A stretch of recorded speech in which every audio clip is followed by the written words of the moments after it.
Halo semuanya, Assalamualaikum warahmatullahi wabarakatuh. Bertemu lagi dalam pelajaran sosiologi hari ini, dan di hari ini kita akan membahas mengenai dampak sebuah konflik dan resolusi konflik. Jadi silakan disimak dengan baik ya teman-teman. Pertama-tama kita akan membahas mengenai dampak positif dari konflik. Nah, dampak positif konflik di sini ada 7. Yang pertama adalah konflik dapat memperjelas aspek-aspek kehidupan yang belum jelas atau masih belum tuntas ditelaah. Lalu yang kedua, konflik memungkinkan adanya penyesuaian kembali norma-norma, nilai-nilai, serta hubungan-hubungan sosial dalam kelompok bersangkutan dengan kebutuhan individu atau kelompok. Yang ketiga, konflik meningkatkan solidaritas sesama anggota kelompok atau in-group solidarity yang sedang berkonflik dengan kelompok lain. Artinya, dalam in-group solidarity, solidaritas sesama anggota kelompok semakin meningkat ketika ada konflik dengan kelompok lain.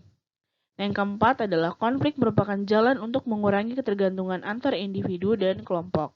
Artinya, ketika terjadi konflik, orang sebisa mungkin mengurangi ketergantungan terhadap seseorang ataupun kelompok lain, karena dalam yang namanya konflik, orang itu harus bisa survive sendirian. Selanjutnya kita bahas dampak positif konflik lagi. Nah, yang kelima adalah konflik dapat membantu menghidupkan kembali norma-norma lama dan menciptakan norma-norma baru. Karena norma dalam masyarakat terus berkembang. Dengan adanya konflik, norma yang mungkin sebelumnya dianggap tidak terlalu penting atau tidak relevan dengan keadaan saat ini bisa digunakan kembali. Atau mungkin terjadi penggunaan norma-norma baru ketika norma yang lama dianggap tidak lagi relevan.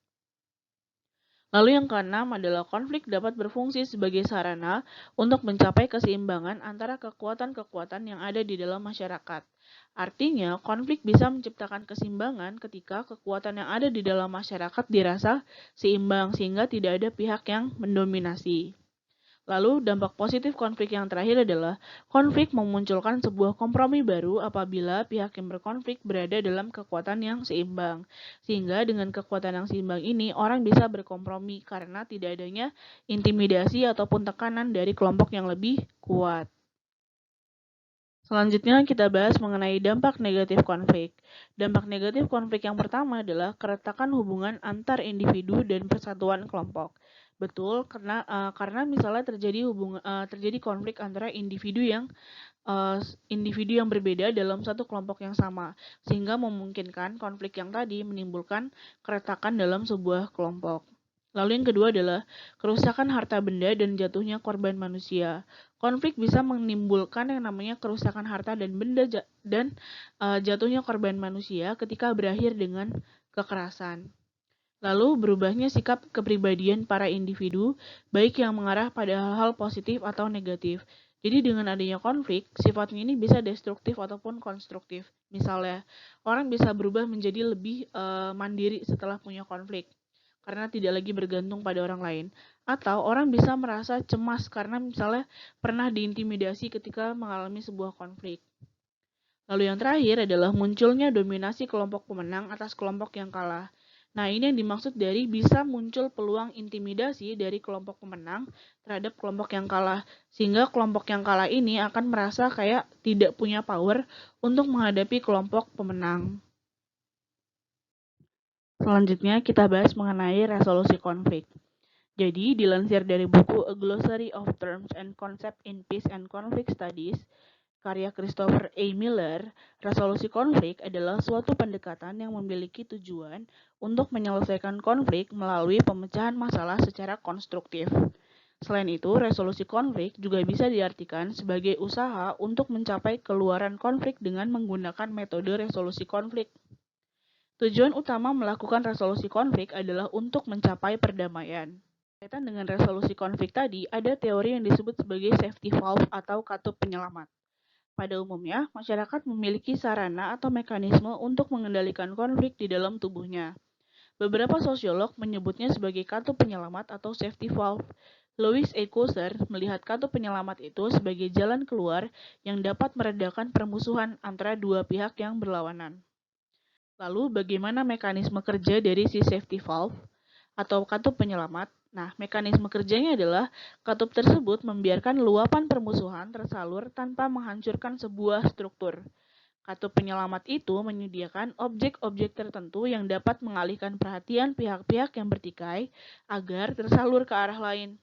Namun, sifat katup tersebut hanya sementara, dengan tujuan menetralkan ketegangan yang timbul dari situasi pertentangan. Nah, yang terakhir adalah kita akan membahas mengenai bentuk pengendalian konflik. Yang pertama adalah koersi. Koersi merupakan akomodasi yang terjadi melalui pemaksaan kehendak pihak tertentu terhadap pihak lain yang lebih lemah. Lalu ada kompromi. Kompromi merupakan bentuk akomodasi ketika pihak-pihak yang terlibat perselisihan saling mengurangi tuntutan agar tercipta suatu penyelesaian. Yang ketiga adalah arbitrase atau arbitrasi, merupakan bentuk akomodasi apabila pihak-pihak yang berselisih tidak sanggup mencapai kompromi sehingga mengundang pihak ketiga yang berhak memberikan keputusan. Lalu ada yang mirip dengan arbitrase, namanya adalah mediasi. Nah, mediasi ini merupakan bentuk akomodasi yang hampir sama dengan arbitrase. Namun, pihak ketiga yang diundang tidak berhak memberikan keputusan. Jadi, yang membuat arbitrase dan mediasi berbeda adalah pada pihak ketiganya. Dalam arbitrase, pihak ketiga berhak memberikan keputusan, sementara dalam mediasi, pihak ketiga hanya sebagai penengah dan tidak berhak untuk memberikan keputusan.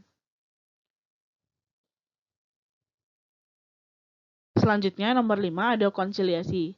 Merupakan bentuk akomodasi dengan mempertemukan keinginan-keinginan dari pihak-pihak yang berselisih demi tercapainya suatu persetujuan bersama. Lalu yang keenam ada toleransi. Nah, toleransi merupakan bentuk akomodasi tanpa persetujuan yang resmi. Lalu yang ketujuh ada stalemate, merupakan bentuk akomodasi ketika kelompok-kelompok yang terlibat pertentangan mempunyai kekuatan seimbang, sehingga pertentangan antara keduanya akan berhenti dengan sendirinya. Yang terakhir adalah adjudikasi.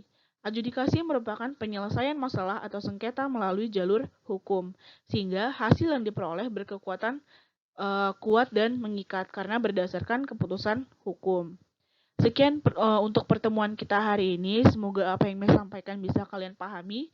Terima kasih untuk atensinya. Assalamualaikum warahmatullahi wabarakatuh.